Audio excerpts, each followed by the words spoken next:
So short track events, but let's define this now. We're going personal, like your personal memories. Yeah, just your greatest memories, your favorite races you've seen. Greatest memories at the racetrack. That's Correct. it. Greatest memories at the racetrack. Yeah. Mount Rushmore. Okay.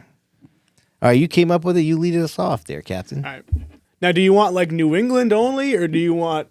Well, I mean that is our audience, but if you traveled around, that's all right. I'll do New England only. All right. I could touch on the 2022 Indy 500, 2018 All-Star race. Those were great races to go to. Way to drop them down there, guy. Yeah, I just wanted some honorable mentions in there. Yep. So I started off, as far as short track is concerned, with the 2021 SRX race at Stafford. I know we all kind of agree that the SRX series has lost a little bit of its luster, but that first race, won by Kolby, oh man, it was an insane night. The crowd was electric. The winner was very, very fitting, I think, for that event. Yeah, that was a perfect race for that event. Perfect winner. Absolutely. Yeah, great pick. I got the 2018 Musket 250 from New Hampshire. Now, that was the first year that they lost their second cup date. Yep. And that race just had like the certain prestige to it as far as the modifieds were concerned. It also had an amazing finish with Priest and Bonsignor battling. Yep. They wrecked into the final corner, and then Priest hobbled across the line and parked it right after the start-finish line. I thought that was great. Do you go to Loudon every year? I don't go every year, but I go like every other year, I would say. Okay. Yep. Because you bring up events there quite a bit. So I love Loudon. It's a great track. It is a great modified track. Yeah. Terrible cup track. I can't say the same for cup, Cup, it's a terrible track, but for the modifieds, it's... Yeah, that seems to be the consensus for sure. But the crazy thing is if you're in the infield and you look up, all the cup, all the Xfinity guys... They're all watching them. They're all watching the modifieds. One year, Cole Custer, when he was still in Xfinity, was literally on the photo stand next to me just sitting there watching them. Yeah, that's cool. Like drooling on himself. Like, what are these things? Yep. Yeah, that's cool. All right, that's 2 down. What else you got? I got another New Hampshire race, the 2015 FW Web 100, which was a fantastic field. I actually watched a replay of this race pretty recently. It had a full field. I think it was like 36 cars, multiple big ones, just great racing. I think that it must have been like cold out that day because the track was really grippy. They were packed up for the whole race. It raced like a true super speedway race. Who won? I didn't see the finish.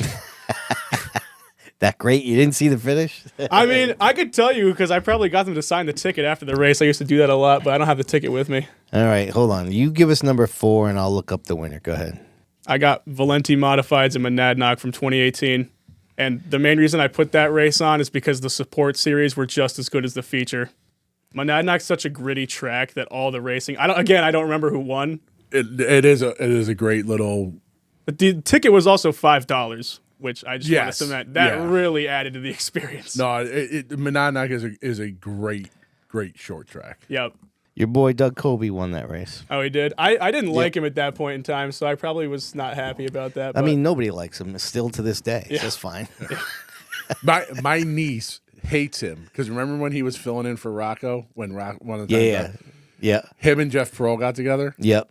That was it? That was a wrap? Still can give, like... Solid. She might have been the only one booing at Stafford in 2021. Really? That's all right. All right, that's a solid list there, Chief. I like that. Thank you bounced around some tracks. All right, Fran, you want me to go or you want to go? You go, because I'm on the fence. All right. So my number, they're not, there's no real ranking here. I'm just going 4. So I'm going to go with the 2012 Mr. Rooter 161 at the Bowl. That was the first year that the tour came back to the Speedbowl after like 6 years. Yep. The vibe that day was just freaking awesome. Yeah. And so there's certain events in the Speedbowl's history, like basically like since 2000, like the Funkmaster Flex, the first Wings and Wheels, and I was not at either of those events. And you weren't at Funk? No. The Funkmaster Flex race was on a Thursday. I worked in North Haven at the time, and I couldn't get out of work early enough. I wouldn't have gotten there until like 7, and I honestly didn't think it was going to be that great of a race. I thought it was going to be a TV show. Yeah. And which, I mean, it was. Right. I like hip hop, but I knew that the LL Cool J thing was going to be one song, so that didn't entice me to go there, and I just said, I'm not going to go. And then the Wings and Wheels, I think I had a wedding at Wings and Wheels, the first Wings and Wheels. Okay. And so, anyways, this event, from the people that had been to those, they said that this was another one of those events, but this one I was actually at. And then Kolby and Priest had that epic green right checkered finish where Kolby ran him up there and took the win. And then, for what it's worth, they had a rematch the following year, and Priest beat him on a green white checkered restart. Yeah, so that was pretty cool. So my next one is the Thompson World Series, but specifically the Saturday Thompson World Series, where they had the JB3 tradition of bum rushing the victory lane for all those support division winners. Yeah. Which, for those who don't know, that was started by John Blewett III and his team. Freddie Kraft. Yeah, Jeff Williams, I think, was part of that crew. And they would basically bum rush the victory lane because they would have the outlaw races and the truck winners and these guys that would go in the victory lane, and they'd have one crew guy and maybe the guy's spouse or whatever. And they decided that was lame to not have people in victory lane, so they did just start bum rushing it. And then after, sadly, John Blewett lost his life, his brother Doug Kolby and a bunch of guys, it became this big thing on World Series Saturday nights that a group of 25 people holding up JB3 signs would come and bum rush victory lane for all those supporting division winners. It was a really cool vibe. And my man Jesse Gleason won a street stock race once during that era. Yeah. And I remember him grabbing the JB3 sign, and yeah, it was cool. Everyone wanted to win the World Series, but even more so on those Saturday night divisions. They made it cooler. The funny, looking back on history, one of the first victory lanes they did it in was the truck series that ran there. Yep. And Doug Dunleavy was the owner. Oh, was he really? Yeah, it's one of the first ones they did. Wow. Yeah. Which is kind of funny, looking down the road now. I think either Jimmy or Jeff Williams, one of them told me who the truck guy was. I can't remember his name now. It's usually one of the pictures they share, when people are. But if you look on the side, it says Dunleavy. Wow, that's wild. Yeah. All right, my next one, and we talked about this with Diego a while back, but that's the SK race at Stafford after Teddy passed that Keith won in his Waterford car. That was pretty badass. Yep. Yeah. And as I said before, I didn't go to Stafford at all that season, but I just felt compelled to go that night. I knew Keith was going to win. I knew it was going to be something. It was just going to be an amazing vibe because that was his. I mean, Teddy kicked ass at all the Connecticut tracks, but that was his track. Right. You knew the Roots were going to do it up nice, and Keith answered the call. That was the if it wasn't going to be Junior, who I don't believe raced, he didn't race. He didn't race. So it was up to Keith to take that win, and it was just perfect. It was a perfect night. What sucked? The next day was Loudon. That's why I wasn't there. Oh I wow, was so really? Pissed. Wow. All right, my last one is Steve Barrett when they this was my first episode of my Inside the Vault documentary series, was when Steve Barrett, who was a Speedbowl competitor and he got deployed to Afghanistan, and he wrecked his race car in his last race before his deployment, and the community built him a race car. Yep. And so when he came back the following year, they interviewed him on the front stretch, and they made it sound like they were just saying thank you for his service, which they were, and then they unveiled this brand new race car, and it was a very cool moment. So I remember that video. Check that out on the SID's View YouTube channel. It's the first episode, Racers for a Soldier, it's called, and really cool vibe. Very there's a lot of examples of the racing community coming together in times of tragedy, or this wasn't even really tragedy. It was just coming together to show support for somebody. And so the whole vibe was excellent. The only thing that sucks is the car it wasn't really a fast car. I don't know what it was. They never really got the bugs out of that car. He drove it for a couple seasons. I can't remember if that's the car he still has or what. It would have been nice if he eventually scored a win sometime soon after it, and it never really happened for him. But it doesn't take away from the moment. It was a super cool moment. Right. So that's my top 4. All right, Fran, you're up. So, hands down, without an argument for me, the '93 Race of Champions at Flemington. If you get a chance, look it up on YouTube. Billy Pouch comes from, I don't even know where he came from, catches Uinitsko and passes him. He was like in last with like 8 to go and just threw it on the outside. Uinitsko had the show won. Yeah. He broke a shock mount. But Pouchy passed the whole damn field. He had a late race flat, and just, I think with like 4 to go, he takes the lead and wins the show. Wow. And he was a last-minute replacement for Mario Fiore in that car. Wow. So who was supposed to race it? Stefanik. And I can't remember why. I don't know if he had because it was 93. I don't know. For whatever reason, Mike couldn't make it because it originally got postponed, the race. Yep. And Pouchy hopped in that thing and just, I remember sitting in the stands just going, what the hell did I just witness? I watch the video now and I go, I still can't believe I witnessed that. Wow. So, small side note, Tommy Fox won the street stock race that year. Yes, he did. Yep. By disqualification, but yes, because I want to say Shannon Connor won it. Yeah, I forget. Fox had a 3 or 4 season run up there where he did pretty good, and it was in the mix. And the way he's told me in the Speedbowl doc, he led a bunch of races, and the only race he didn't lead was the one he won, and he won it by DQ. Yeah. So that's definitely number one. No argument from me. That's top of the list. That's the George Washington. Got the full body. Yeah.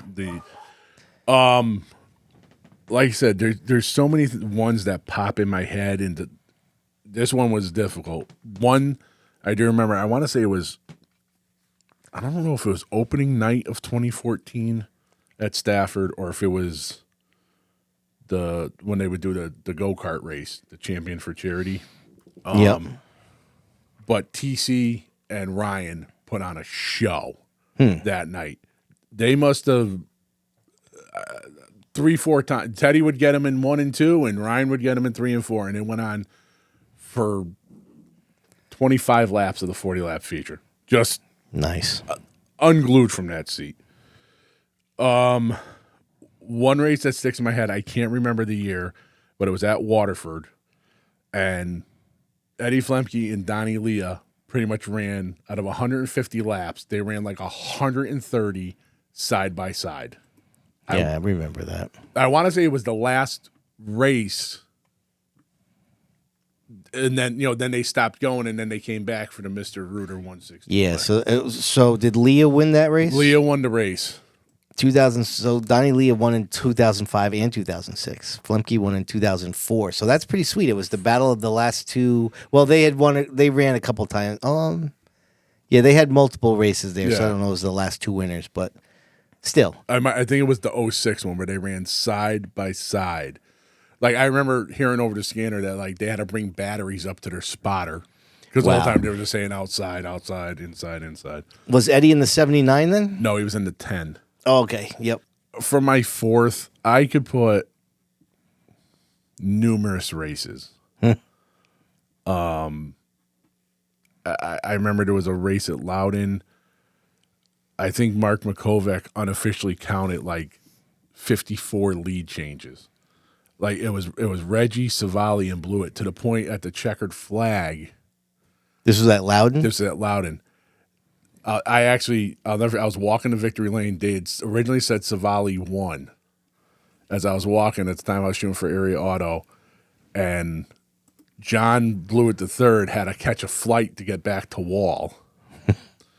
And Lenny Salmons goes, get a picture of his car, because where he parked his car at the pit stall, you could see Victory Lane in the background. Yep. And John was actually wound up being the winner, but he was almost already at the airport catching a flight back to Wall. Wow. So that one was just it was Reggie, John Blewett III, and James Savali. Literally 5-6 times a lap they were swapping the lead. It was absolutely awesome. So let me see. I'm trying to see if I can find what you have any idea. Do you know remember who won the race? It wound up being John.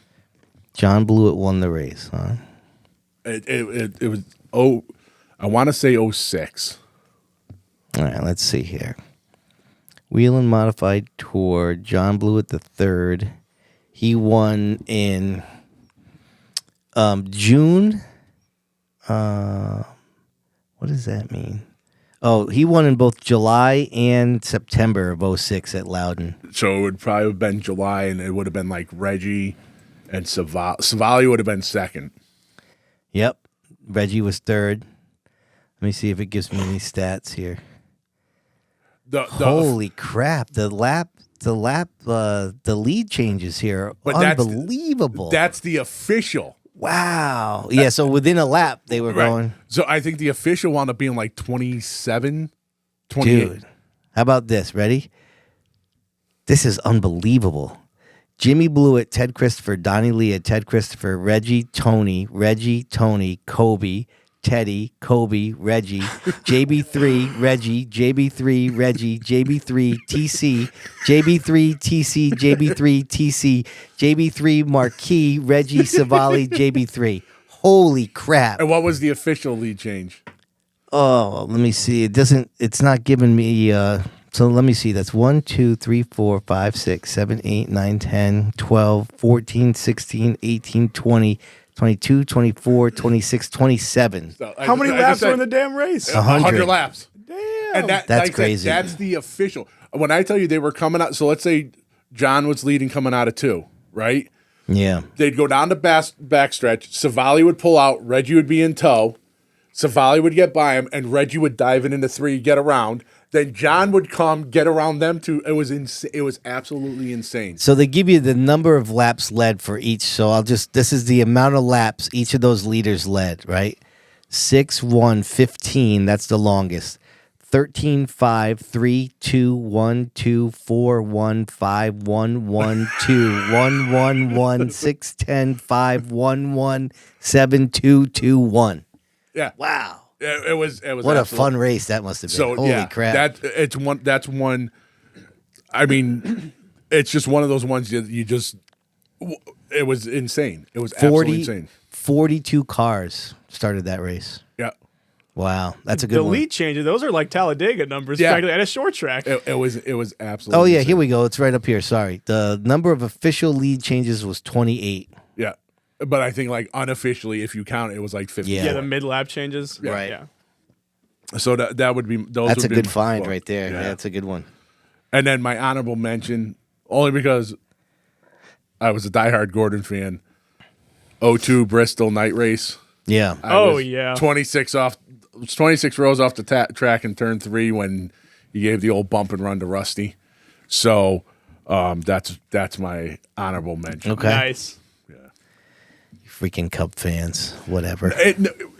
All right. First of all, now Come on, that's the golden age of Cup right there. but Yeah, mind that's you true. too, that was the first Cup race I'd ever been to, Yeah, I got and you. then Gordon wins on a bump and run to Rusty, who I hated Rusty. I've only been to one Cup race my entire life. The 1982 Daytona 500. Really? Yeah, with Brooksy and my aunt. Never yeah. went up to Wow. Loudon for one. Nope, I've never been Don't to go. Loudon. You never been to Loudon at all? No, I've been to the museum. That's the closest I've been. How the hell is that possible? I know. I was saying to him, I thought maybe you weren't here yet. I'm not very well traveled, sadly. I've never it's been to a allowed. Loudon Cup race, though. I've been to the modified I've race like 6-7 times. Been to one Loudon Cup race, and I said never again. What year? Yeah. Because it's 04. Okay, that probably sucked then. It's not a good track for them. It's just nah. Needs more banking. I was just gonna say it's flat, right? I don't know what the answer. The cars just would banking help maybe, but now you're looking it's going to be a bore show because they're just going to send it in. I don't know. It's just for the modifieds, absolutely amazing. Yep. Absolutely amazing. But for the Cup cars, it's just Because they don't want to ruin what they have already. The modified racing there is probably some of the best racing you'll find. absolutely, Yeah. absolutely. That was good actually. So there was no repeats, so that's pretty good. Yeah. We there's obviously going to be no consensus, but we got 12 decent events right there. Yeah. Well done, people.